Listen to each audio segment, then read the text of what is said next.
Le réchauffement climatique. Beaucoup pensent qu'on ne peut pas revenir en arrière. Mais on peut. Les océans, la végétation et les sols sur cette planète pouvaient absorber 3 gigatonnes d'émissions de carbone. Ça marchait très bien jusqu'en 1968, lorsque le seuil des 3 gigatonnes a été dépassé pour la première fois. En 2009, les émissions de carbone atteignent déjà 6,6 gigatonnes, soit plus du double de ce que la Terre pouvait absorber. Les pronostics montrent que si nous ne changeons rien, les émissions vont encore augmenter jusqu'à 14 gigatonnes en 2050. Qu'est-ce que ça signifie? En mots simples, ça signifie des déserts, des désastres naturels qui conduisent à des conditions qui ne permettent pas la survie de l'humanité. Cet avenir n'est pas une fatalité. Nous devons redescendre au-dessous de 3 gigatonnes avant 2050. Non, c'est encore pire. En 2050, la planète sera saturée du carbone émis dans le passé, ce qui fait que nous allons devoir réduire au-dessous de 2 gigatonnes. Et même comme cela, nous allons devoir continuer à réduire après, pendant plusieurs décades. Mais avant tout, comment allons-nous redescendre au-dessous de 2 gigatonnes en 2050 ? La bonne nouvelle est que de nombreuses solutions techniques existent déjà. Solaire, éolienne, hydro, foresterie, géothermie, hydrogène, biodiesel, substitution de combustible, même le nucléaire ou la capture du CO2. Alors, pas de souci, nous sommes en fait déjà sauvés. La mauvaise nouvelle est que ce n'est pas si simple. Un des problèmes, par exemple, c'est le conflit de l'équité.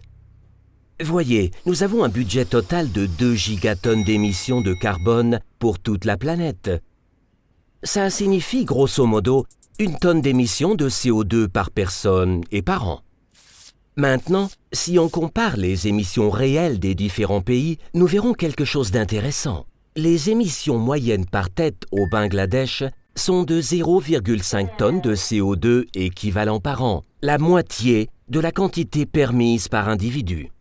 La moyenne en Europe est de 7 tonnes, c'est-à-dire 7 fois plus que permis. La moyenne aux USA est de 22 tonnes. Qu'est-ce que cela signifie si l'on veut réduire les émissions globales? Qui produit, combien et quand? Le problème se complique. Alors, allons sur le chemin le plus facile. Récupérons tout le pétrole pour notre pays et employons l'armée pour nous garder contre les pauvres qui voudront nous le prendre. Ceci assurera notre style de vie pour les 15 prochaines années.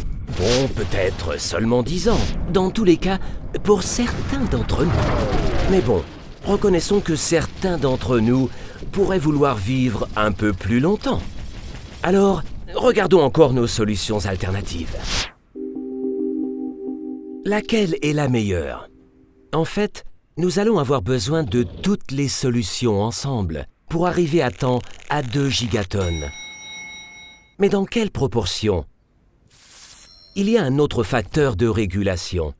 Nous l'appelons la boîte à outils des lois et des régulations. Ces lois et régulations peuvent avoir un effet très fort sur 2 autres solutions indispensables, en plus des solutions techniques.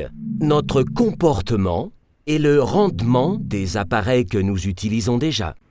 Par exemple, en changeant le taux d'une taxe, nous serions en mesure de changer l'efficacité de certaines solutions. Cela signifierait que nous pourrions même vivre sans les 2 solutions les moins durables et les plus coûteuses, la capture du carbone et le nucléaire. Vous avez eu une courte introduction à un grave problème.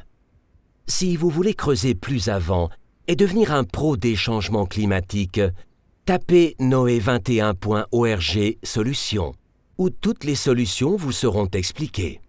À tout de suite!